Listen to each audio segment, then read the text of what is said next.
السماء أنت المستعان عليك المشتكى وعليك المؤول في شدة والرخاء اللهم صل على محمد وآل محمد أولي الأمر الذين فرضت علينا طاعتهم وعرفتنا بذلك منزلتهم فرجنا بحقهم فرجا عاجلا قريبا كلمح البصر وهو الأقرب يا محمد یا علی یا علی یا محمد اکفیانی انکم ناصران وانصرانی انکم ناصران یا مولانا یا صاحب الزمان الغوث الغوث الغوث ادرکنی ادرکنی ادرکنی الساعة الساعة الأجل الأجل الأجل يا أرحم الراحمين بحق محمد وآله الطاهرين اللهم صل على محمد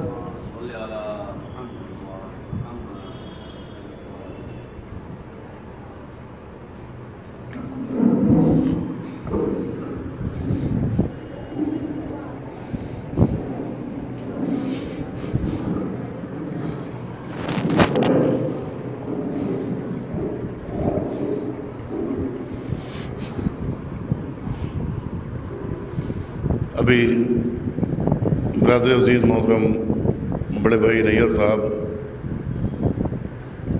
تلاوت ربانی سے آپ کی سماعتوں کو منور و مجلہ کر رہے تھے. یقیناً بہترین انداز میں انہوں نے تلاوت ربانی سے اس مجلس کا آغاز کیا ہے. اور دیکھیے مجلسوں کا بھی سلسلہ ہو گیا ہے کہ لوگوں نے ایک مائنڈ سیٹ کر لیا ہے کہ اگر 8 بجے کا اعلان ہے تو 8:30 بجے نکلا جائے. بہرحال کہیں بھی مجلسوں کا جو شروعات ہوتی ہے اسی طرح سے ہوتی ہے 2 4 5 لوگوں کا, اور انشاءاللہ دھیرے دھیرے لوگ آتے چلے جاتے ہیں. چلیے سننے والے جو ظاہری طور پہ وہ اتنے ہیں اور جو غیر ظاہری طور پہ نہ معلوم کتنے اس فرش پہ موجود ہیں, تو میری مخاطب جو ہوں میں انہی سے ہوں کہ کہیں سے شہزادی اس ناچیز کی بھی چیزوں کو قبول فرمائیں. آئیے رودولی وطن عزیز کے مرحوم ڈاکٹر کلن صاحب تھے, اللہ ان کی مغفرت فرمائے, تو وہیں کے شاعر سے شعری سفر کا آغاز کرتا ہوں, اور انہی کے چھوٹے بھائی ماسٹر علی رضا صاحب بچن صاحب مرحوم کے 4 مصرے نیاب بھائی آپ کی سماعتوں کے, جہاں جہاں تک یہ نویس سے آ جا رہی ہے کہ بنت حیدر سے خطابت کا سلیقہ سیکھو, بنت حیدر سے بچن سے مرحوم کے شعر, بنت حیدر سے خطابت کا سلیقہ سیکھو, راہ پرخار پہ بیمار سے چلنا سیکھو. بنت حیدر سے خطابت کا سلیقہ سیکھو, راہ پرخار پہ بیمار سے چلنا سیکھو, اور پیغام حسین ابن علی بھی سن لو, اور پیغام حسین ابن علی بھی سن لو. محترم بن کے جیو شان سے مرنا سیکھو, محترم بن کے جیو شان سے مرنا سیکھو. یا رودولی کے شاعر ظاہر مرحوم جو اہل سنت تھے لیکن شیعہ عقیدے کے شاعر, ان کے مصرے کیا تعارف کرا رہے ہیں مولا حسین کا کہ ظاہر میرے رسول کی عظمت نہ پوچھیے, ظاہر میرے رسول کی عظمت نہ پوچھیے, یہ وہ نبی ہے جن کا نواسا حسین ہے. ظاہر میرے رسول کی عظمت نہ پوچھیے, یہ وہ نبی ہے جن کا نواسا حسین ہے. رودولی کے ایک شاعر عظیم خالد صاحب مرحوم, وہ بھی اہل سنت لیکن شیعہ عقیدے کے شاعر, یہ مصرے عموماً میں پڑھتا نہیں ہوں لیکن پڑھے دے رہا ہوں کہ حضرات باب خیبر در خیبر کا فتح ہر شعراء نے ہر خطیب اپنے حساب سے کم کیا ہے مولا علی کے مقابل کتنا سبق کیا ہے، لیکن مجھے لگتا ہے میری جو مختصر سی معلومات ہے وہ جو عظیم خالد صاحب نے کم کر دیا وہ تو شاید کوئی نہیں کر پائے گا۔ وہ فرما رہے ہیں کہ 100 طرح کے رنگ بھریے مدحت شبیر میں، 100 طرح کے رنگ بھریے مدحت شبیر میں نور کی کرنیں سمٹ سکتی نہیں تصویر میں، 100 طرح کے رنگ بھریے مدحت شبیر میں نور کی کرنیں سمٹ سکتی نہیں تصویر میں، اور برگے گل پر جیسے شبنم پا گرن، برگے گل پر جیسے شبنم پا گرن، باب خیبر یوں صبح کے دستے خیبر گیر وے، برگے گل پر جیسے شبنم پا گرن، باب خیبر یوں صبح کے دستے خیبر گیر میں۔ آئیے محترم بڑے بھائی نیئر صاحب یہاں موجود ہیں، میں ان سے گزارش کروں گی کہ آئیں اور وقت کو ذہن میں رکھتے ہوئے چند اشعار۔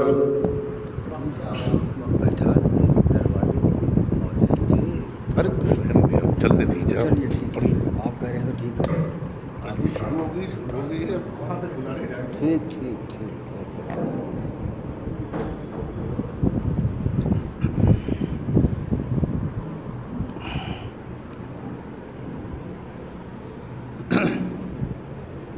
چار مصرے، اس کے بعد سلام پیش خدمت ہے، اس کے بعد آپ حسین لپٹے ہیں یوں گردن رسالت سے، حسین لپٹے ہیں یوں گردن رسالت سے، لپٹنا آپ کا ٹکرا گیا عبادت سے،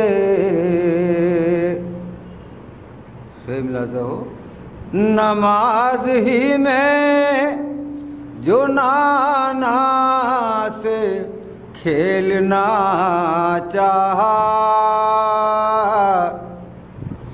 نماز خود ہی لگی کھیلنے امامت سے، نماز خود ہی لگی کھیلنے امامت سے۔ سلوات پڑھیں حضرات، سلوات کا سہارا دیجیے، تھوڑے دم بنے۔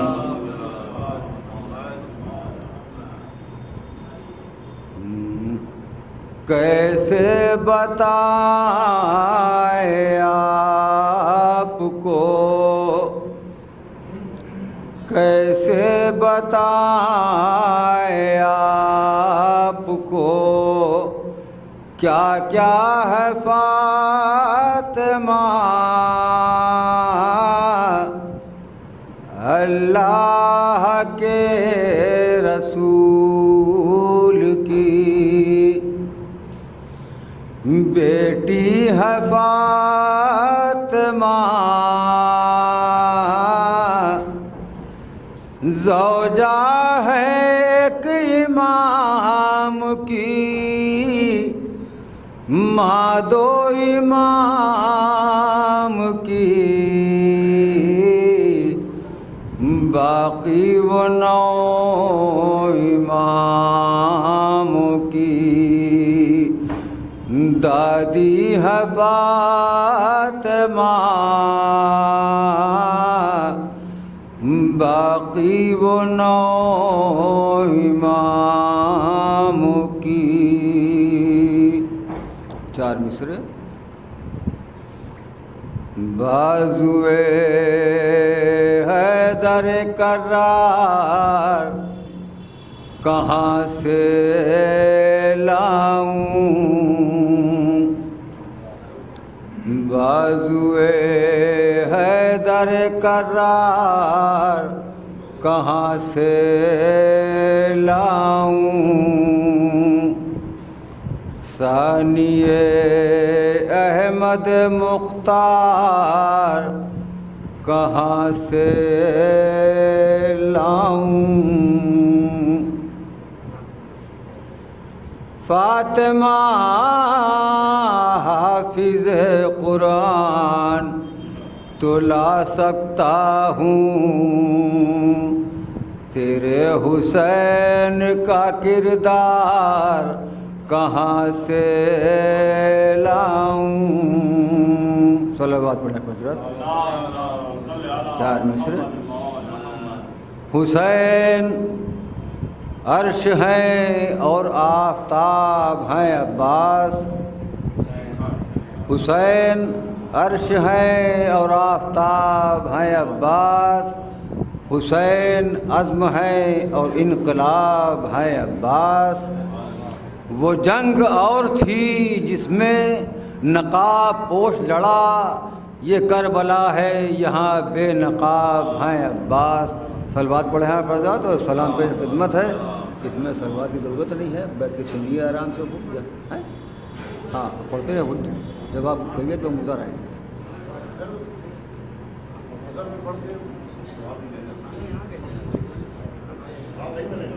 آپ پڑھیں گے؟ پڑھ جائیں، ختم کرتے ہیں۔ اچھا اچھا۔ سلام خاک نشینوں کو سوگواروں کا،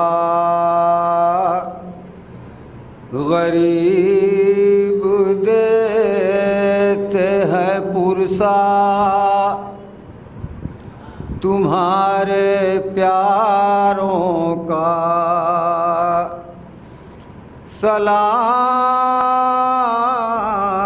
ان پر جنہیں شرم کھائے جاتی ہے، کھلے سروں پاسیری کی خاک آتی ہے۔ سلام اس پر جو زحمت کشے سلاسل ہے، مصیبتوں میں امامت کی پہلی منزل ہے۔ سلام بھیجتے ہیں اپنی شہزادی پر کہ جس کو سونپ گئے مرتے وقت گھر سرور،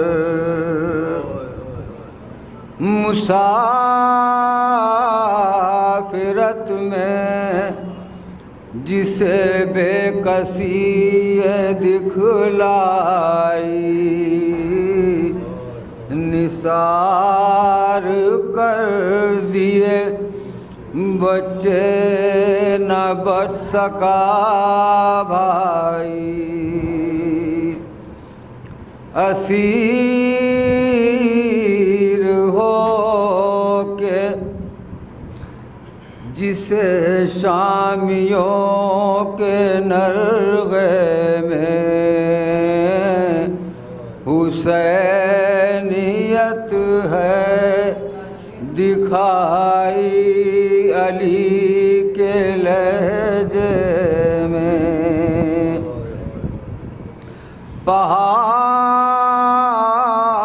پہاڑ رات بڑی دیر ہے سویرے میں، کہاں ہو شام غریباں کے گھپ اندھیرے میں، ابھی کلیجے میں ایک آگ سی لگی ہوگی، ابھی تو گود کی گرمی نہ کم ہوئی ہوگی، نہیں اندھیروں میں کچھ سوجھتا کہاں ڈھونڈوں، تمہارا چاند کہاں چھپ گیا کہاں ڈھونڈوں۔ سلام محسن اسلام خستتاً لاشوں، سلام تم پر شہیدوں کے بے کفن لاشوں، بچے تو اگلے برس ہم ہیں اور یہ غم پھر ہے جو فرش ازا کے صدقے میں ان کو انشاءاللہ جلد سے جلد مکمل شفا ہو۔ نیاب بھائی اور شکیل بھائی بیٹھے ہیں تو کچھ کہنے کی ضرورت نہیں، تو آپ کی تمہید میں قبلہ 4 مصرے شاید کسی علاقوں کے بہت گرم مصرے پڑھ لو نیاب بھائی کہ مسلمانوں کو اب بھی کربلا آواز دیتی ہے، قبلہ مسلمانوں کو اب بھی کربلا آواز دیتی ہے، مکمل مصطفیٰ کے خواب کی تعبیر ہو جائے۔ مسلمانوں کو اب بھی کربلا آواز دیتی ہے، مکمل مصطفیٰ کے خواب کی تعبیر ہو جائے، اور ہزاروں بابری مسجد بنیں گی ساری دنیا میں، ہزاروں دعویٰ ہے، ہزاروں بابری مسجد بنیں گی ساری دنیا میں، مزار فاطمہ زہرا اگر تعمیر ہو جائے۔ جناب افتخار عارف صاحب کا ایک کلام جس 5 یا 6 شعر بس حاضر کریں گے، کیونکہ جناب کو بھی اور بھی 9 بجے مجلس پڑھنا ہے نا، تو کل ظاہر یہ کبھی اپنا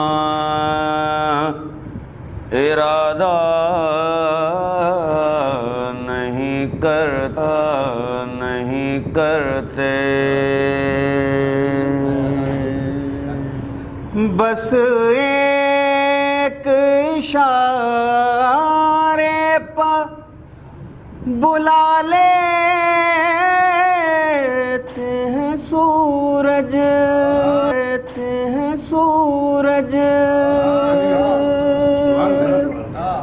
بس ایک اشارے پر بلا لیتے ہیں سورج،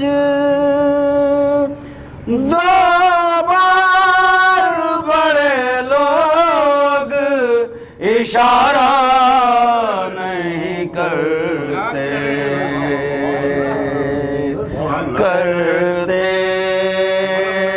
ہیں فقط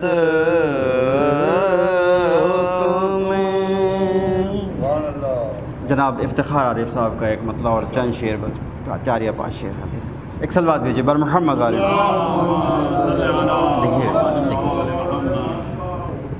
نمود امر الہی علی کی ذات میں ہے، نمود امر الہی علی کی ذات میں ہے، نبی کے بعد خدائی انہی کے ہاتھ میں ہے، نمود امر الہی علی کی ذات میں ہے، سپاہ ظلم کے نرغے میں سونے والے شخص، سپاہ ظلم کے نرغے میں سونے والے شخص، وہ کیا جزا ہے جو ہجرت کی ایک رات میں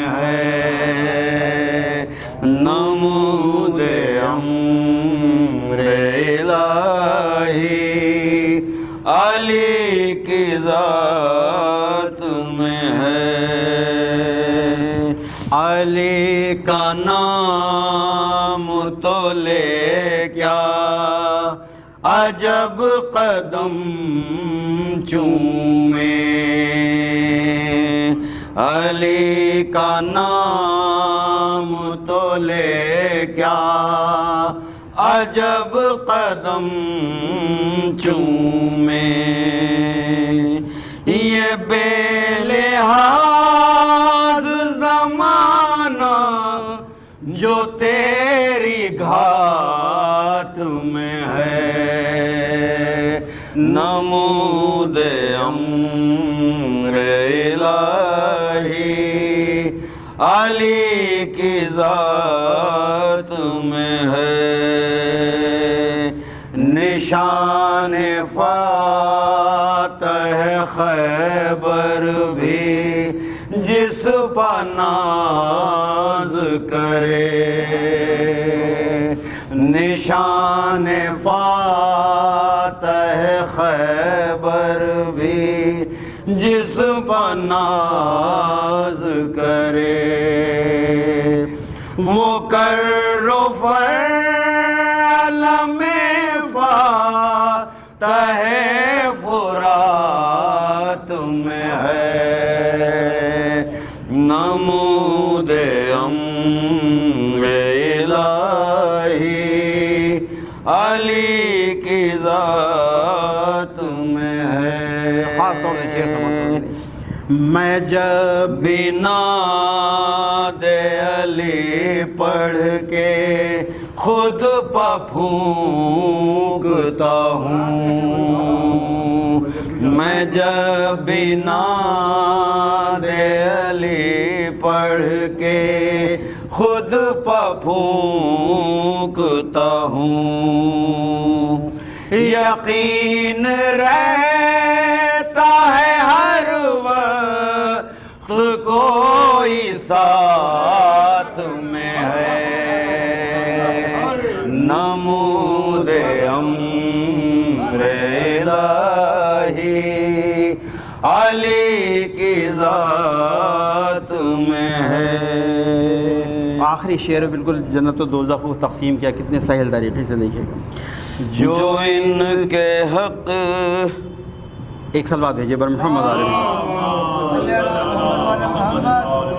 بہت ہی سہل ہے تقسیم دوزخ و جنت، بہت ہی سہل ہے تقسیم دوزخ و جنت، جو ان کے ساتھ نہیں ہے، جو ان کے ساتھ میں ہے، نمود امر الہی علی کی ذات میں ہے، بہت ہی سہل ہے تقسیم دوزخ و جنت، بہت ہی سہل ہے تقسیم دوزخ و جنت، جو ان کے ساتھ نہیں ہے، جو ان کے ساتھ میں ہے، نمود امر الہی علی کی ذات میں ہے۔ فاتحہ۔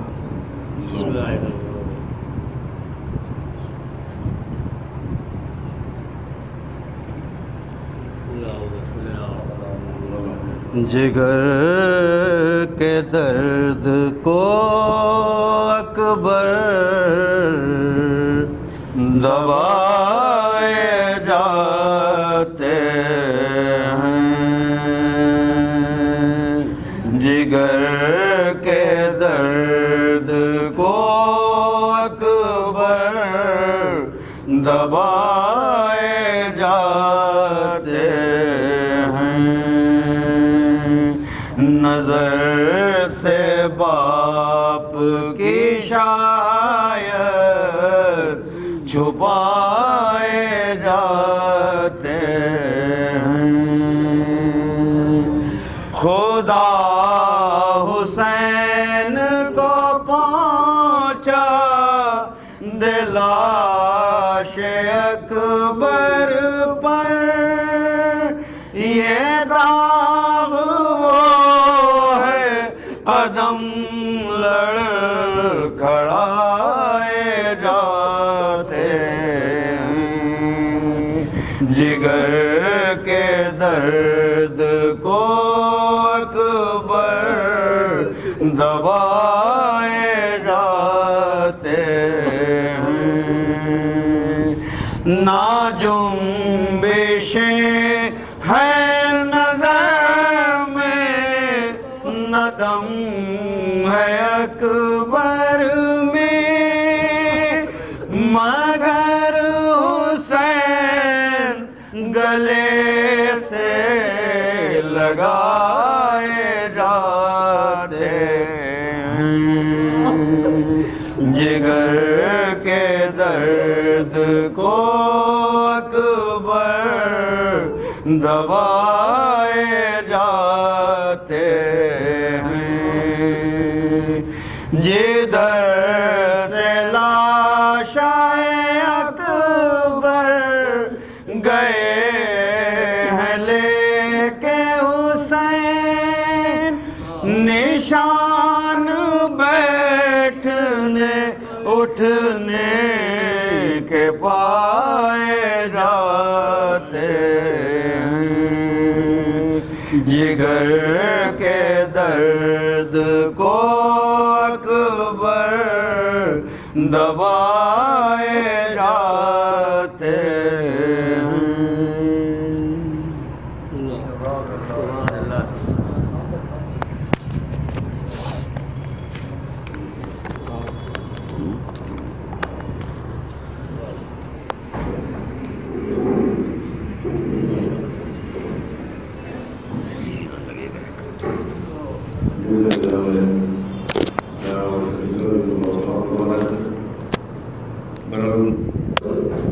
مولانا موصوف تشریف فرما ہے، آپ کی اجازت سے صرف 1.5 منٹ برائے طویل اگر اجازت ہو۔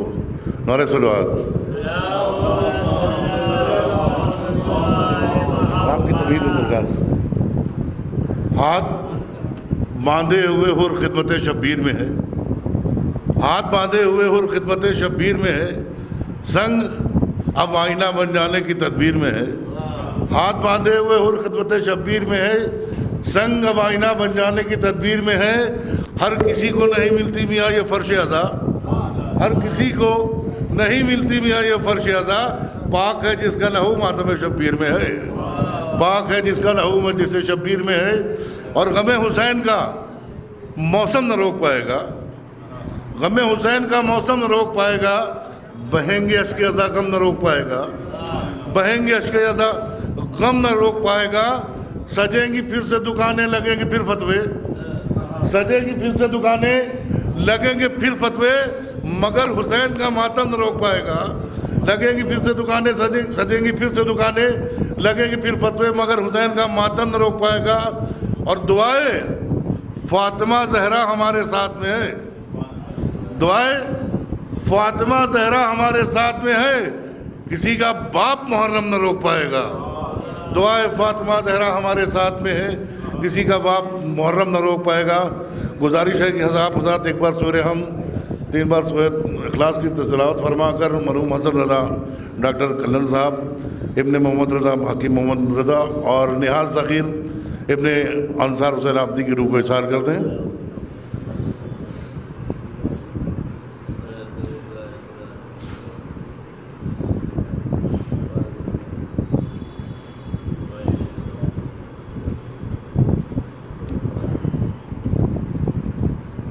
میں انتہائی ادب و احترام سے گزارش کرنے والی جناب مولانا کی جلوہ افروز ممبر ہوں۔ نعرہ حیدری، نعرہ صلوات۔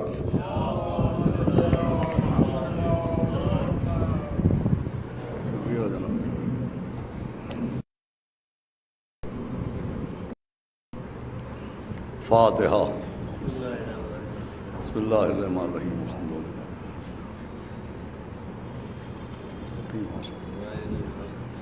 غیر المغضوب علیہم۔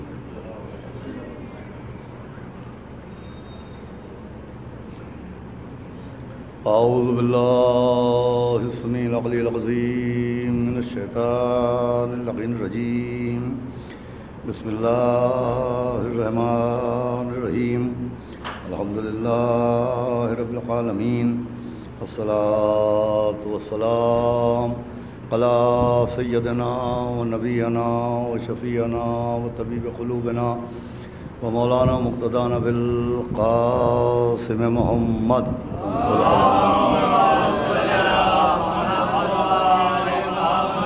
وآلہ الطیبین الطاہرین المعصومین ولعنۃ اللہ علی اعدائہم اجمعین من یومنا ھذا الی یوم الدین، اما بعد فقط قال اللہ سبحانہ تبارک و تعالی فی القرآن المجید والفرقان الحمید، بسم اللہ الرحمن الرحیم، لقد یسرنا القرآن للذکر فہل من مدکر۔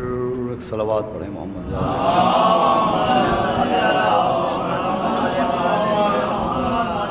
حضرات عزاداران سرکار سید الشہداء اور ماتم داران و پرسہ داران اسیران کربلا، آپ کے سامنے اس وقت کی گفتگو کے لیے میں نے قرآن مجید کے سورہ قمر کی جس آیت کریمہ کی تلاوت کرنے کے شرف حاصل کیا۔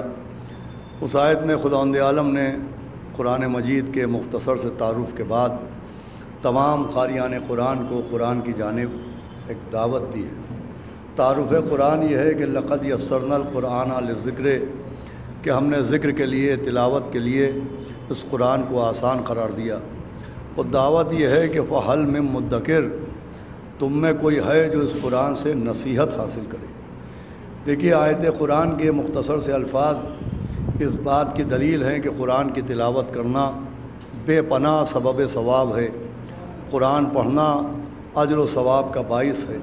لیکن قرآن صرف اس لیے نازل نہیں ہوا کہ ہم قرآن کی تلاوت کریں اور تلاوت کرنے کے ساتھ ثواب حاصل کریں، بلکہ قرآن کا ایک مقصد یہ بھی ہے کہ قرآن میں جو ماضی کے واقعات بیان کیے گئے، جو انبیاء ما سبق کے معجزات بیان کیے گئے، جو گزری ہوئی قوموں کے حالات بیان کیے گئے، قرآن میں جو پرانے نبیوں کے قصے اور قوموں کے واقعات بیان کیے گئے، وہ اس لیے بیان کیے گئے ہیں کہ ہم ان واقعات قرآن پر غور کریں اور سمجھنے کی کوشش کریں کہ آخر ان ماضی کے قصوں کے ذریعے، گزری ہوئی قوموں کے حالات کے ذریعے، انبیاء ما سبق کے معجزات کے ذریعے قرآن ہمیں کیا میسج دینا چاہ رہا ہے، قرآن ہم سے کیا کہنا چاہ رہا ہے۔ تو جب آپ واقعات قرآن کو اس غرض سے پڑھیں گے کہ قرآن سے نصیحت حاصل کی جائے، تو قرآن میں جتنے بھی واقعات ہیں، جناب آدم سے لے کے پیغمبر اسلام تک جتنے بھی واقعات قرآن نے بیان کیے ہیں، ان میں دو نصیحتیں بہت واضح موجود ہیں۔ ایک نصیحت تو یہ ہے کہ حالات کتنے ہی خراب کیوں نہ ہو جائیں، کتنے ہی حالات کشیدہ کیوں نہ ہو جائیں، زندگی کی گلیوں میں کتنا گھنا اندھیرا کیوں نہ چھا جائے، لیکن برے سے برے حالات میں اللہ کی رحمت سے مایوس نہیں ہونا چاہیے۔ تمام تر واقعات قرآن میں ایک نصیحت یہ ملے گی کہ برے سے برے حالات میں اللہ کی رحمت سے مایوس نہیں ہونا چاہیے۔ اور دوسری نصیحت یہ ہے کہ جب حالات اچھے ہوں، جب رزق کی فراوانی ہو، جب کامیابی کے دروازے کھلے ہوئے ہوں، تو اللہ کے عذاب سے بے خوف نہیں ہونا چاہیے۔ صلوات بھیجے محمد والے محمد۔ دیکھیں مجموعی طور کے اوپر یہ دو نصیحتیں پورے قرآن میں ہیں۔ ایک یہ کہ برے حالات میں اللہ کی رحمت سے مایوس نہیں ہونا چاہیے، اور جب حالات اچھے ہوں تو اچھے حالات میں اللہ کے عذاب سے بے خوف نہیں ہونا چاہیے، اس لیے کہ رحمتیں بھی من اللہ ہیں اور عذاب و عتاب بھی من اللہ ہے۔ جو بندوں کو انعامات ملتے ہیں وہ بھی اللہ کی جانب سے، جو رزق میں فراوانی ہوتی ہے وہ بھی اللہ کی جانب سے، جو دروازہ رزق واہ ہو جاتا ہے وہ اللہ کی وجہ سے، اور جو عتاب و عذاب نازل ہوتے ہیں وہ بھی اللہ ہی کی وجہ سے نازل ہوتے ہیں، من اللہ ہی ہوتے ہیں۔ رحمتیں بھی من اللہ ہیں اور عذاب بھی من اللہ ہیں۔ پورے قرآن میں یہ دونوں باتیں مختلف واقعات کے ذریعے بیان کی گئیں کہ رحمت بھی اللہ کی جانب سے نازل ہوتی ہے، وہ عذاب و عتاب بھی اللہ کی جانب سے نازل ہوتا ہے۔ اور پھر قرآن نے اسباب رحمت بھی بیان کیے کہ آخر وہ اسباب کون سے ہیں جن کی وجہ سے اللہ کی رحمت نازل ہوتی ہے، جس کی وجہ سے رزق میں کشادگی ہوتی ہے، جس کی وجہ سے برے برے حالات اچھے حالات میں بدل جاتے ہیں، جس کی وجہ سے صحرا گلشن بن جاتے ہیں، جس کی وجہ سے مصیبتیں مسرتوں میں بدل جاتی ہیں، جس کی وجہ سے آرام میں تبدیل ہو جاتے ہیں، وہ اسباب بھی بیان کیے گئے۔ اور پھر قرآن نے وہ اسباب بھی بیان کیے گئے کہ جس کی وجہ سے بسی بسائی بستیاں اجاڑ دی جاتی ہیں۔ صلوات بھیجے محمد و آل محمد۔ دیکھیے یہ دونوں نصیحتیں واقعات قرآن میں موجود ہیں۔ میں بات کو آسان کر رہا ہوں کہ حالات اچھے کیسے ہوتے ہیں یہ بھی قرآن بتا رہا ہے، اور اچھے حالات برے حالات میں کیسے تبدیل ہو جاتے ہیں یہ بھی قرآن بتا رہا ہے۔ وہ اسباب کون سے جن کی وجہ سے رحمتیں نازل ہوتی ہیں، اور وہ اعمال و افعال و اقوال، اور وہ اعمال کون سے ہیں جس کی وجہ سے عذاب و عتاب نازل ہوتا ہے۔ چنانچہ قرآن نے اسباب رحمت بھی بیان کیے اور قرآن نے اسباب عذاب بھی بیان کیے۔ اور سب سے زیادہ عذاب جس قوم پہ نازل ہوا ہے اسے قوم موسیٰ کہتے ہیں، جناب موسیٰ کی قوم۔ اور قوم موسیٰ پہ جو عذاب نازل ہوئے اس کے اسباب میں یا اور دیگر قوموں پر جو اللہ نے عذاب نازل کیے، تو عذاب کا ایک بہت واضح سا ثبوت ہے۔ وہ ثبوت یہ، اگر یہ جملہ غور سے سنا تو گفتگو آسان ہو جائے گی، کہ اللہ جو عذاب نازل کرتا ہے تو عذاب صرف بے عملی کی وجہ سے نازل نہیں ہوتا ہے، بے ادبی کی وجہ سے بھی نازل ہوتا ہے۔ صلوات بھیجے محمد و آل محمد۔ آپ نے جملے پہ غور فرمایا کہ عذاب کا ایک سبب صرف بے عملی نہیں ہے کہ بے عملی کی وجہ سے اللہ عذاب نازل کرتا ہے۔ بہت سی قوموں پر عذاب بے عملی کی وجہ سے نازل نہیں کیا گیا ہے، بے ادبی کی وجہ سے نازل کیا گیا ہے۔ اس کا مطلب بے ادبی بھی سبب عذاب ہے۔ اللہ کی جانب سے عذاب و عتاب نازل ہوتا ہے، وہ بے ادبی کی وجہ سے بھی۔ اور اس کا بیان ثبوت یہ ہے کہ وہ ابلیس جسے ملعون قرار دیا گیا، جس پہ اللہ نے قیامت تک کی لعنت کی ہے، تو ابلیس جو ابلیس بنا ہے تو وہ بے عمل ہونے کی وجہ سے ابلیس نہیں بنا ہے، بے ادب ہونے کی وجہ سے بنا ہے۔ صلوات بھیجے محمد و آل محمد۔ صلوات اور بآواز بلند پڑھے تو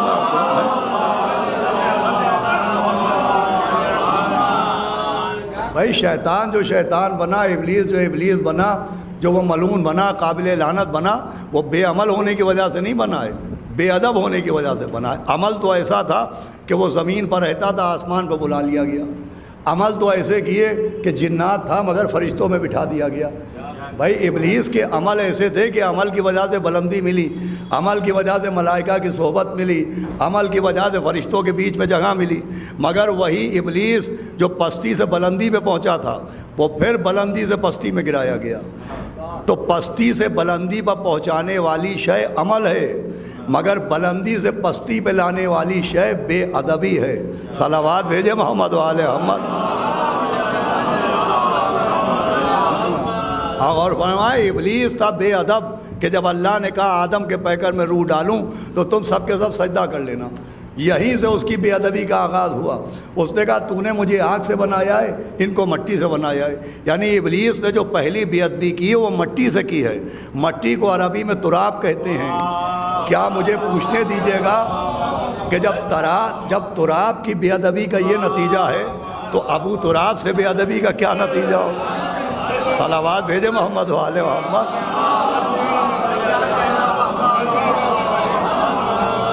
بھائی ابلیس کا جو آغاز ہوا، ابلیس جو ابلیس بنا ہے وہ بے ادبی کی وجہ سے کہ تو نے مجھے آگ سے بنایا۔ آگ کو عربی زبان میں کہتے ہیں نار۔ ابلیس بنا تھا نار سے، جنات تھا، جنات آگ سے بنے ہیں، وہ بنا تھا نار سے، اور فرشتوں کو اللہ نے بنایا تھا نور سے۔ اب جتنی کتابیں پڑھ سکتے ہوں پڑھ لیجئے، جتنی روایتیں دیکھ سکتے ہوں دیکھ لیجئے۔ ابلیس بنا تھا نار سے اور فرشتے بنے تھے نور سے۔ تو جو نار سے بنا تھا اس نے بے ادبی کی، جو نور سے بنے تھے انہوں نے بے ادبی نہیں کی۔ بھائی ابلیس نے تو کہا کہ تو نے مجھے نار سے بنایا ہے، ان کو مٹی سے بنایا ہے، مگر ایک فرشتے نے نہ کہا کہ ہم کیوں سجدہ کریں، ہم کو تو نے نور سے بنایا، یہ مٹی سے بنے ہیں۔ بھائی نار والے نے بے ادبی کی، نور والوں نے بے ادبی نہیں کی۔ اس کا مطلب جہاں نار ہوتی ہے وہاں بغاوت ہوتی ہے، جہاں نور ہوتا ہے وہاں اطاعت ہوتی ہے۔ بھائی جملہ غور سنا آپ نے، جہاں نار ہوتی ہے وہاں بغاوت ہوتی ہے، اور جہاں نور ہوتا ہے وہاں اطاعت ہوتی ہے۔ پھر سے سنیے، جہاں نار ہوتی ہے وہاں بغاوت ہوتی ہے، جہاں نور ہوتا ہے وہاں اطاعت ہوتی ہے۔ اب تاریخ اسلام کے آئینے میں ہم نے مدینے میں ایک گھر دیکھا، گھر ایک تھا مگر منظر دو تھے۔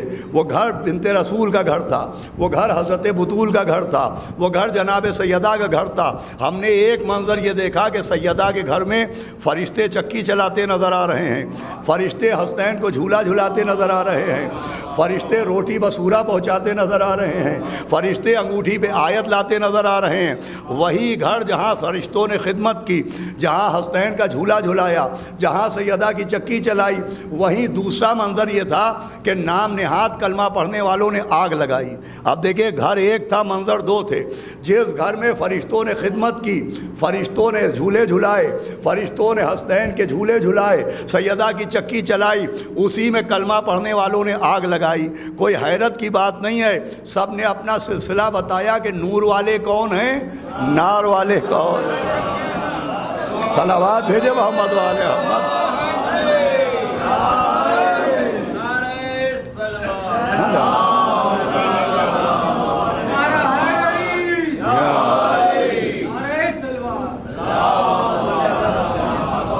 دیکھیے اذان گرامی میں عرض کر رہا ہوں، یہ بہت سمجھنے کی بات ہے، خاص طور سے نوجوانوں کے لیے، کہ صرف بے عملی کی وجہ سے اللہ عذاب نازل نہیں کرتا ہے، بے ادبی کی وجہ سے بھی عذاب نازل ہوتا ہے۔ عمل کے ساتھ ادب بھی ضروری ہے، اسی لیے قرآن میں صرف پیغمبر اسلام کی سیرت کو نمونہ عمل نہیں بنایا ہے، بلکہ پیغمبر اسلام کا قرآن میں ادب بھی سکھایا گیا ہے۔ اللہ نے پیغمبر اسلام کا احترام، پیغمبر اسلام کا ادب ایسے سکھایا کہ نبی 1,24,000 ہیں، مگر پیغمبر اسلام کا احترام اور پیغمبر اسلام کا ادب اس منزل معراج پہ ہے کہ جب آپ قرآن پڑھیے تو اللہ نے حضرت آدم سے جب گفتگو کی، خطاب کیا، تو جناب آدم کا نام لے کے خطاب کیا، یا آدمو۔ جب جناب نوح سے گفتگو کی تو اللہ نے حضرت نوح کا نام لیا۔ جب حضرت ابراہیم سے گفتگو کی تو اللہ نے حضرت ابراہیم کا نام لیا۔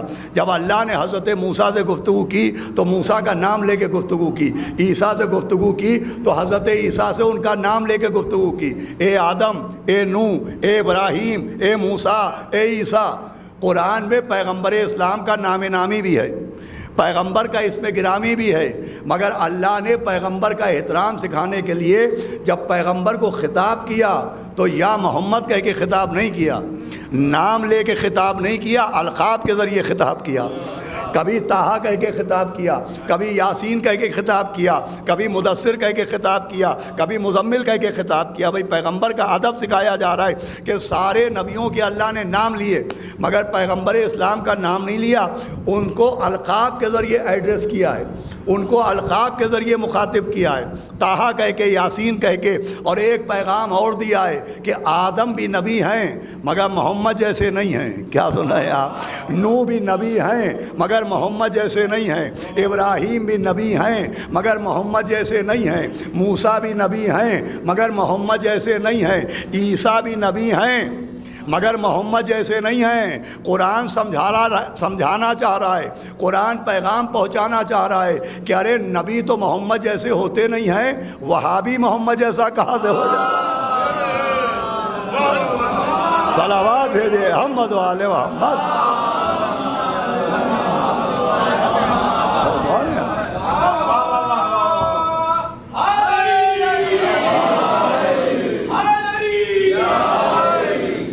بھائی صاحبان رسالہ، صاحبان نبوت تو پیغمبر اسلام جیسے ہیں نہیں، ایک گناہگار آدمی پیغمبر اسلام جیسا کہاں ہوگا؟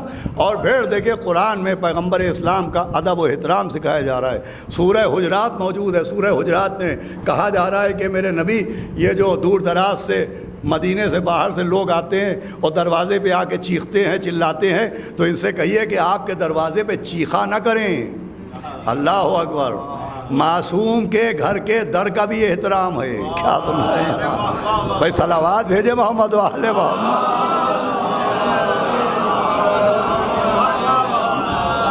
بھائی دیکھیے قرآن کیا سمجھا رہا ہے. سورہ حجرات میں اعلان ہو رہا ہے ان سے کہیے کہ یہ چیخیں نہیں، بآواز بلند نہ بولیں، اور جب نبی کے حجرے میں جائیں تو اس طرح سے گفتگو کریں کہ ان کی آوازیں نیچی رہیں اور پیغمبر کی آوازیں بلند رہیں.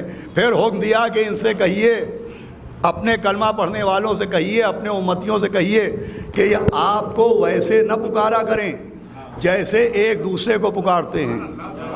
توجہ فرما رہے ہیں پڑھے لکھے لوگ بیٹھے، قرآن میں اللہ حکم دے رہا ہے کہ ان سے کہیے کہ یہ آپ کو ویسے نہ پکارا کریں جیسے ایک دوسرے کو پکارتے ہیں. ان سے کہیے جب آپ سے گفتگو کرنا ہو تو آپ سے یوں گفتگو کیا کریں کہ کہا کریں یا رسول اللہ. دیکھیں اس آیت کا پس منظر یہ ہے کہ عرب میں دستور یہ تھا کہ کسی آدمی کو آواز دینا ہے تو کنیت کے ذریعے آواز دی جاتی تھی، ولدیت کے ذریعے آواز دی جاتی تھی. اے فلاں کے بیٹے ہماری بات سنو، اے فلاں کے بھائی ہماری بات سنو. رشتوں کے ذریعے مخاطب کیا جاتا تھا. تو پیغمبر کو بھی لوگ مخاطب کرتے تھے، اے عبداللہ کے بیٹے، اے عبد المطلب کے پوتے. تو اللہ نے کہا نہیں، ایسے بات نہ کرو، جیسے ایک دوسرے سے بات کرتے ہو ویسے بات نہ کرو. جب ان سے بات کرو تو یا رسول اللہ کہہ کے بات کرو. صلوات بھیجے محمد علی محمد. دیکھیے قرآن کتنا احترام سکھا رہا ہے، تعظیم سکھا رہا ہے کہ پیغمبر اسلام کو ایڈریس کرنا تو یا محمد نہ کہنا، یا احمد نہ کہنا، اے عبداللہ کے بیٹے نہ کہنا، اللہ کے رسول کہنا. اب جب یہ آیت نازل ہوئی تو آیت نازل ہوئی نبی کے دل پہ. بھئی صاحبان معرفت ہیں، یہ جملہ رائے گا نہ جائے گا. آیت نازل ہوئی نبی کے دل پہ، تو نبی کے دل پہ آیت نازل ہو اور سیدہ کو خبر نہ ہو. بھئی کیا سن رہے ہیں آپ؟ قرآن نبی کے دل پہ نازل ہوتا تھا. قرآن بتا رہا ہے کہ قرآن نبی کے دل پر نازل ہوتا تھا. اور قرآن لانے والے نے بتایا فاطمہ تو قلبی، فاطمہ ہی تو میرا دل ہے. صلوات بھیجے محمد علی محمد.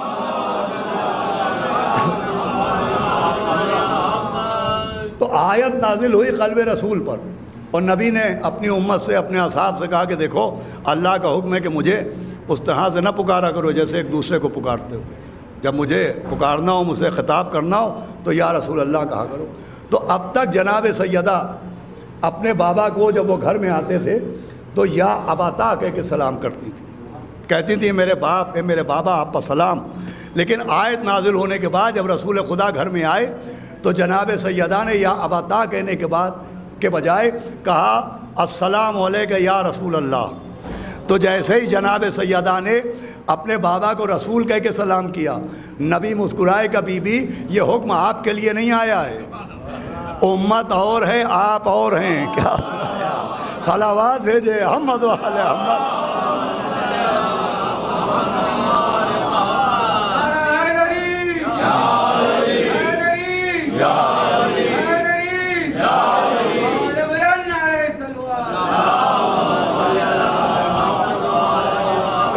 اور یہ حکم امتیوں کے لیے، آپ کے لیے نہیں ہے.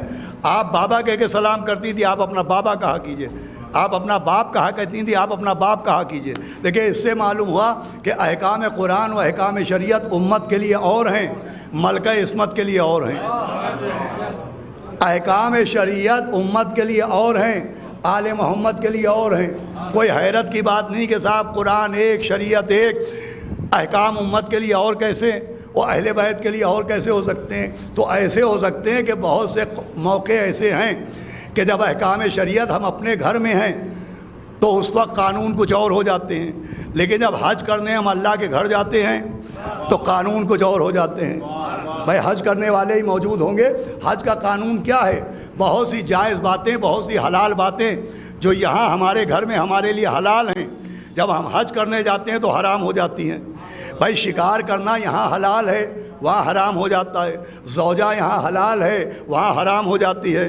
یہاں آئینہ دیکھنا جائز ہے، وہاں ناجائز ہو جاتا ہے. یہاں کنگھی کرنا جائز ہے، وہاں ناجائز ہو جاتا ہے. بھئی حج کے احکام ہیں. حج کرنے والوں سے پوچھئے، نہ جانے کتنے قانون ایسے ہیں کہ ہمارے یہاں گھر میں کچھ اور ہیں، جب اللہ کے گھر میں گئے تو کچھ اور ہو گئے. یہاں شکار کرنا جائز تھا، وہاں ناجائز ہو گیا. یہاں نکاح کرنا جائز تھا، وہاں نکاح کرنا ناجائز ہو گیا. یہاں خوشبو لگانا جائز ہے، وہاں خوشبو لگانا ناجائز ہو گیا. اب اکثر ایک سوال ہوتا ہے کہ صاحب جو چیزیں اللہ نے ہمارے لیے حلال کی ہیں وہ محرم آتے ہی ہم اپنے اوپر حرام کیوں کر لیتے ہیں؟ ماہ اعظم میں شادیاں کیوں نہیں کرتے؟ ماہ محرم میں رنگین کپڑے کیوں نہیں پہنتے؟ ماہ اعظم میں اچھے کھانے کیوں نہیں کھاتے؟ تو حاجیوں سے پوچھئے کہ وہاں جا کے شکار کیوں نہیں کرتے؟ کیا وہاں جا کے خوشبو کیوں نہیں لگاتے؟ حاجیوں سے پوچھے کہ وہاں جا کے نکاح کیوں نہیں کرتے؟ تو جواب آئے گا کہ وہ بیت کا احترام ہے، یہ غم اہل بیت کا احترام۔ صلوات بھیجے محمد والے محمد۔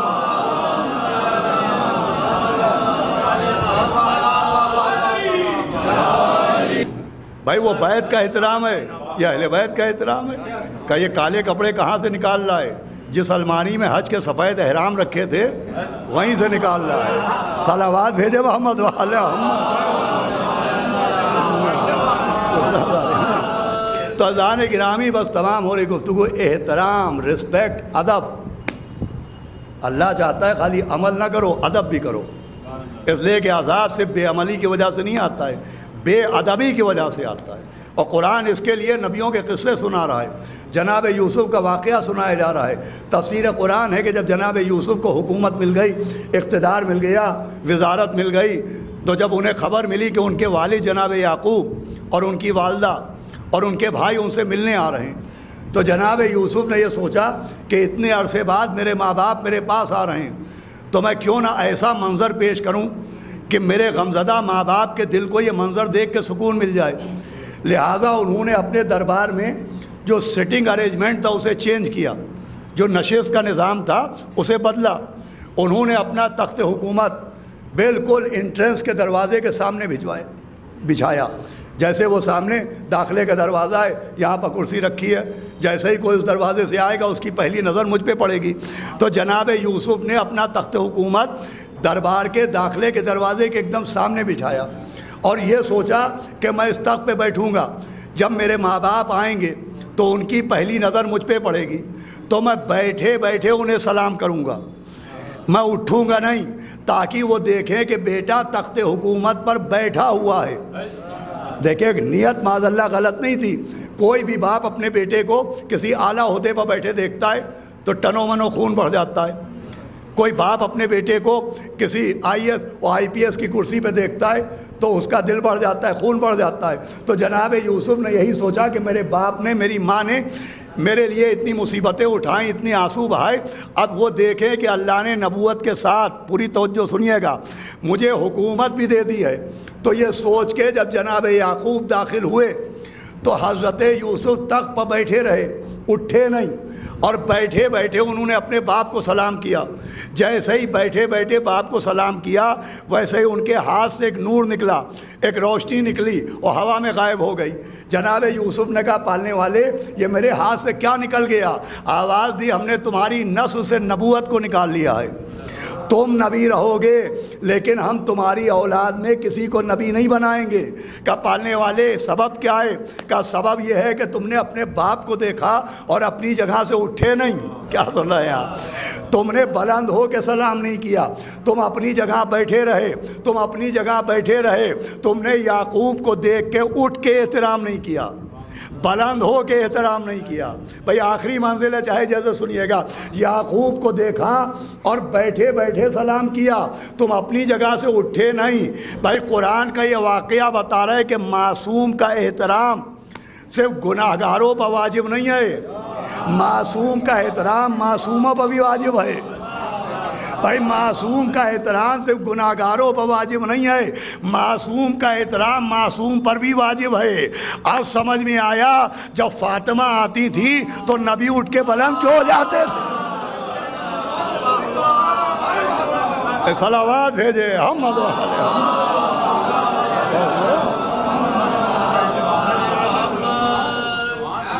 ادھر جناب سیدہ آئیں اور ادھر پیغمبر اسلام اٹھ کے بلند ہو جاتے، احترام سکھا رہے ہیں کہ یہ ہے طریقہ احترام معصوم۔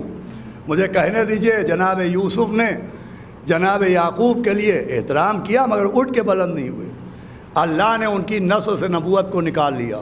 بس آخری جملہ، بھائی یوسف یعقوب کو دیکھ کے بیٹھے رہے تو نسل سے نبوت کو نکال لیا گیا۔ پیغمبر سیدہ کو دیکھ کے بلند ہو گئے تو نسل میں قیامت تک امامت کو قائم کر دیا گیا۔ صلوات بھیجے محمد والے محمد۔ تو عزیزو اصل شے ہے قرآن جو واقعات سنا رہا ہے کہ قوم نوح پہ عذاب آیا اور ابلیس ملعون بن گیا اور قوم شعیب تباہ کر دی گئی اور شہر سبا کو اللہ نے مسمار کر دیا اور قوم موسیٰ پہ عذاب نازل کیے گئے۔ تو عذاب کاہے کو نازل کیے گئے؟ صرف بے عملی کی وجہ سے نہیں، بے ادبی کی وجہ سے۔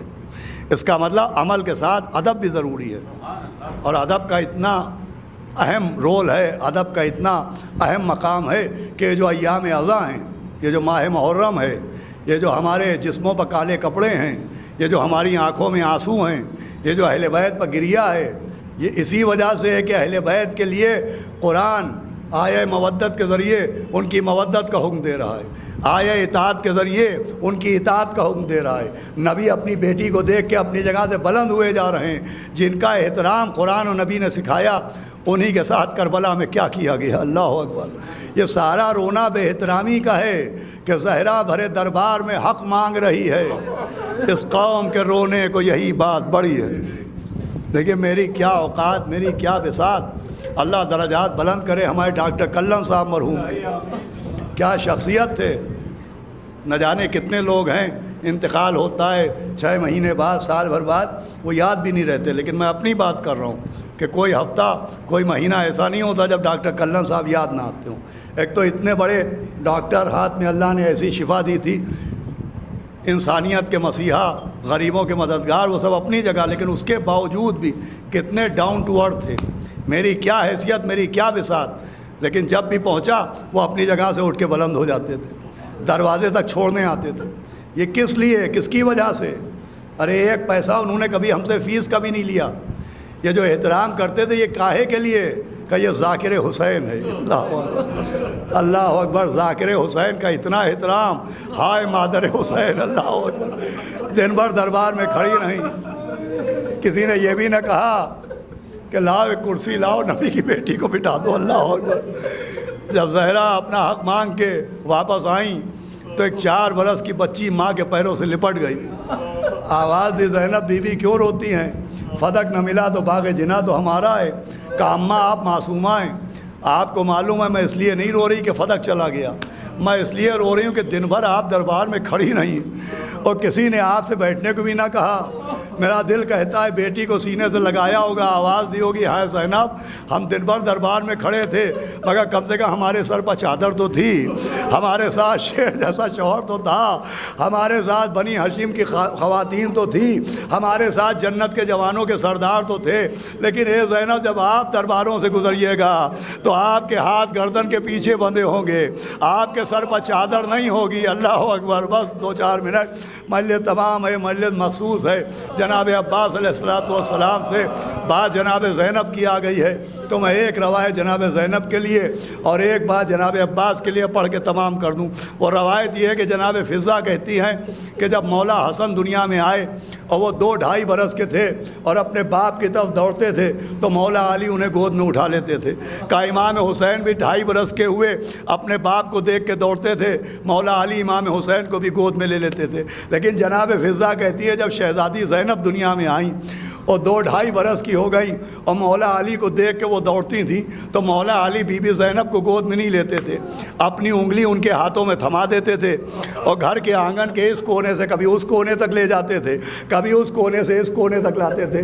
فضہ کہتی ہے ایک دن میں نے پوچھ لیا ہے میرے مولا، ارے بیٹوں کو گود میں لیا، یہ بیٹی کو گود میں کیوں نہیں لیتے؟ عجب جواب دیا کہ فضہ میں زینب کو پیدل چلنے کا عادی بنا رہا ہوں، اللہ کے کربلا سے کوفے، کوفے سے شام، میری بیٹی کو دیار بدیار پھرایا جائے گا۔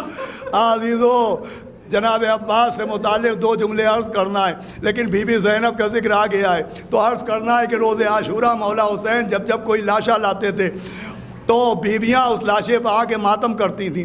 جناب علی اکبر کا لاشا آیا، بیویوں نے ماتم کیا، جناب قاسم کا لاشا آیا، بیویوں نے ماتم کیا، لیکن جب بنی ہاشم کے جوانوں کے لاشے آتے تھے تو بیویاں ان کا نام لے کے ماتم کرتی تھیں. جناب علی اکبر کا ماتم وہ اکبرہ کہہ کے کیا گیا, جناب قاسم کا ماتم وہ قاسمہ کہہ کے کیا گیا, لیکن جناب عباس کا لاشا تو آیا نہیں. وصیت کی تھی کہ میرے لاشے کو خیمے میں نہ لے جائیے گا.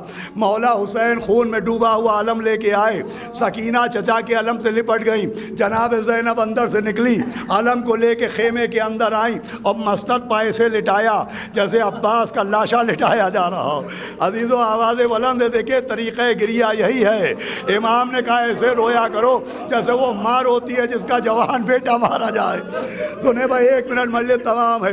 جناب زینب علم کو خیمے میں لے کے آئی, وہ علم کو مستد پائے سے لٹایا کہ جیسے عباس کا لاشا لٹایا جا رہا ہو. اور اس کے ہاتھ کا آؤ لبابا, آؤ رباب, آؤ رقیہ, آؤ سکینہ, آؤ ام لیلہ, ساری بیویاں عالم کے چاروں طرف جمع ہوئیں. ہونا یہ چاہیے تھا کہ جناب عباس کا نام لے کے ماتم ہوتا, لیکن ساری بیویاں عالم کے چاروں طرف جمع ہوئیں. بی بی زینب نے اپنی چادر علم کے اوپر ڈالی, اور جو ماتم شروع ہوا تو واہ باسا کی آوازیں نہیں آ رہی تھی, آوازیں آ رہی تھی واہ عزتا, واہ حرمتا, ارے ہماری عزت کے رکھوالے, ارے ہمارے پردے کے محافظ, واہ حرمتا, واہ عزتا. سیعلم الذین ظلموا ای منقلب. حضرات پھر سے ایک مرتبہ سورہ الحمد و سورہ اخلاص پڑھ کر ہمارے محسن جناب ڈاکٹر حسن رضا صاحب المعروف ڈاکٹر کلم صاحب مرحوم کی روح کو اثر ثواب کر دیں. بسم اللہ الرحمن وعد الذین انعمت علیہم غیر المغضوب علیہم. بسم اللہ الرحمن الرحیم. بسم اللہ الرحمن الرحیم. بسم اللہ الرحمن الرحیم. والے تجھے واسطہ جناب عباس علیہ السلام کا, اس مجلس اعضا کا واسطہ ہمارے ڈاکٹر کلم صاحب کے درجات کو بلند فرما, اور ان کے فرزندوں کو, ان کی بیٹیوں کو, ان کی اہلیہ کو, سب کو اجر عظیم عطا فرما. جناب عابد بیمار کا واسطہ ڈاکٹر صاحب کے بڑے فرزند ڈاکٹر احسن صاحب کو صحت عاجلہ عطا فرما, ان کے پورے خانوادے کو مولا حسین کے صدقے میں اجر عظیم عطا فرما. یا حسین, یا حسین, یا حسین, یا حسین, یا حسین. خط میں یہ صغرا نے لکھا کیا ہوا, خط میں یہ نے لکھا کیا ہوا, کیوں نہیں آتے ہو بھیا, کیا ہوا, خط میں صغرا نے لکھا کیا ہوا, خالی جھولے کو جھلاتی ہے رباب, خالی جھولے کو جھلاتی ہے رباب, جھولنے والا وہ بچہ کیا ہوا, خط میں کون سی سیاہی کیا ہوا, کون پوچھے عابد بیمار سے, کون پوچھے عابد بیمار سے, دوپہر میں سارا کنبہ کیا ہوا, خط میں صغرا نے لکھا کیا ہوا, پوچھتی ہے میت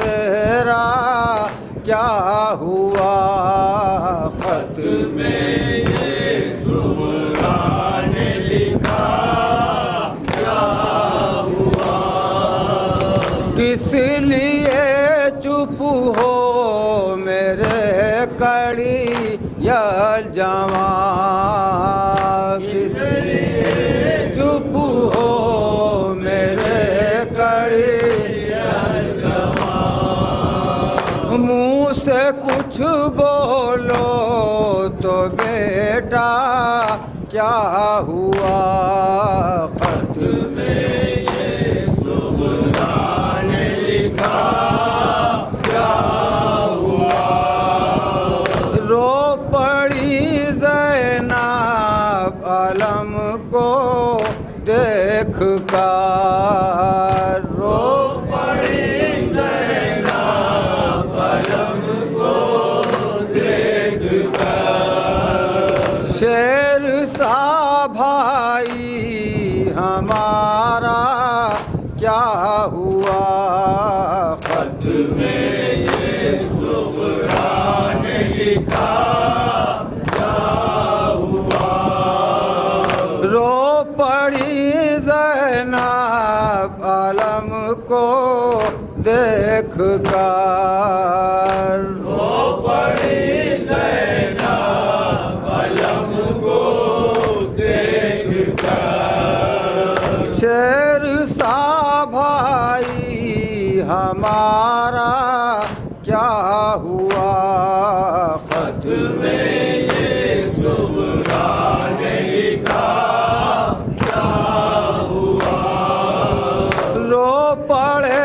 صغرا کا خط پڑھ کر حسین رو پڑھے صغرا کا خط پڑھ کر حسین کیا لکھوں بیٹی یہاں کیا ہوا خط میں یہ سبحان لکھا کیا ہوا بیردا لے پیامبر ہے سرور بیردا لے پیامبر ہے سرور تجھ کو احساس دنیا کیا ہوا خط میں یہ سبحان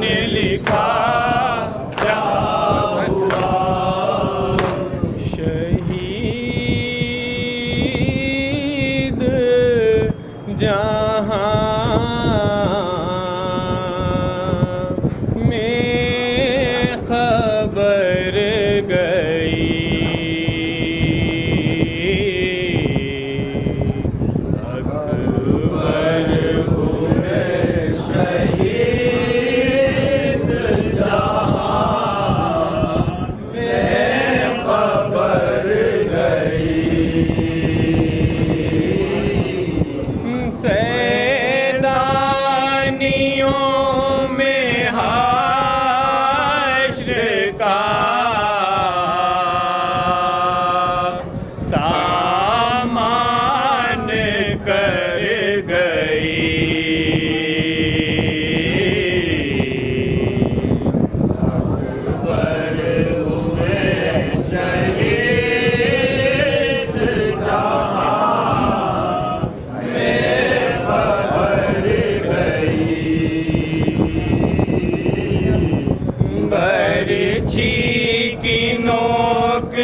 جگر میں اتر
مگر گئی ہوئے شہید جہاں میں خبر گئی دربار میں یزید کے زینب پر نثار دربار میں یزید کے زینب پر نثار جی تو نہ چاہتا تھا کہ جائے مگر گئی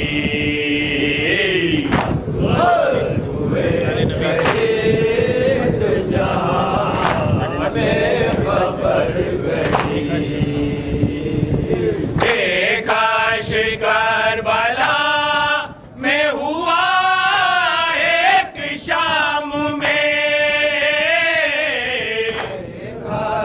کربلا میں ہوا ایک شام میں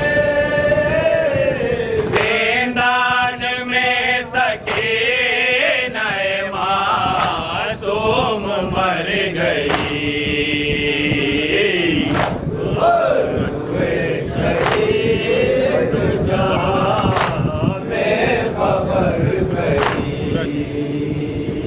سورج ہوا غروب کٹا سر حسین کا سورج ہوا غروب کٹا سر حسین کا زینب کے فرق پاک سے چادر اتر گئی ہوئے شہید جہاں میں خبر گئی قابو میں دل نہیں ہے بیان کیا کرے نہار قابو میں دل نہیں ہے بیان کیا کرے نہار قابو میں دل نہیں ہے بیان کیا کرے نہار قابو میں دل نہیں ہے بیان کیا کرے نہار قاسم کی لاش پر جو قیامت گزر گئی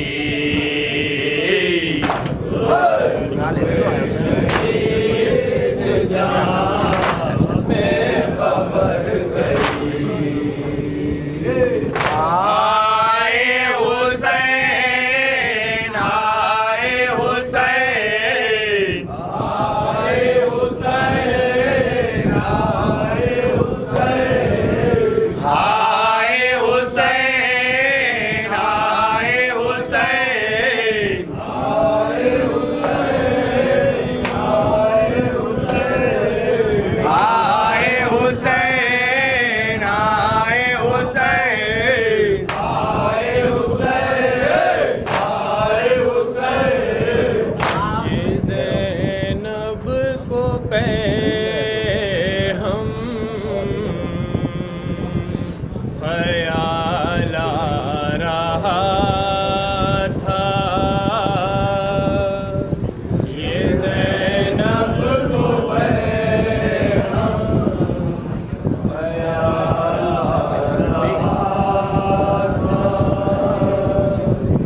مانوس میں سے لے ادھر سا برادر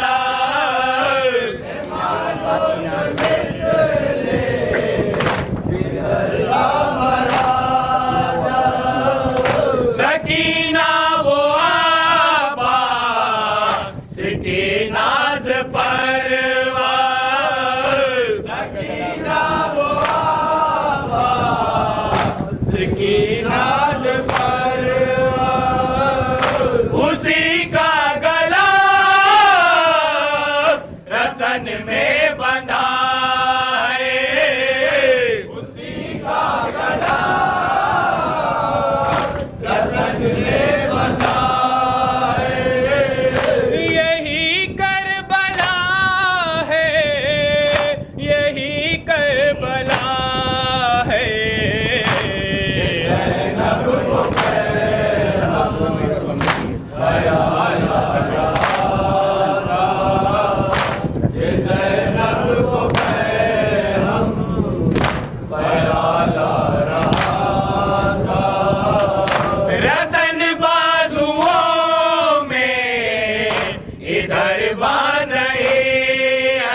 ارے بیشی کی کوئی خبر لے،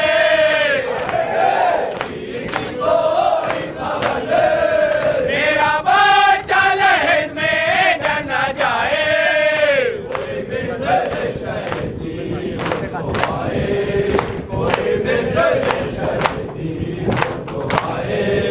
رخ قاسم سے سیرے کو ہٹا دو،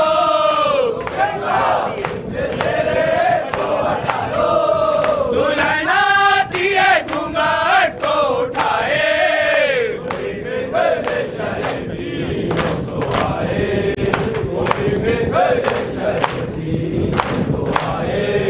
کلیجہ تھام کر چلائی مادر،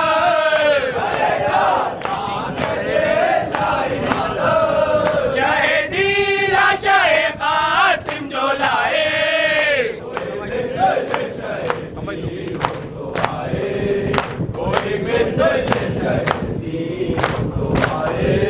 سمجھ لو اشک جنت ہے اسے کے،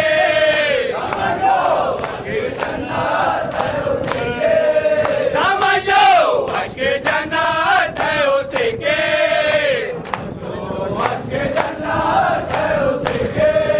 ہمیں سرور میں جو آنسو بہائے،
السلام علیکم یا ابن رسول اللہ، السلام علیکم ورحمۃ اللہ وبرکاتہ، السلام علیکم مولا غریب الغرباء، السلام شموس انیس النفوس ایھا المخفون ارض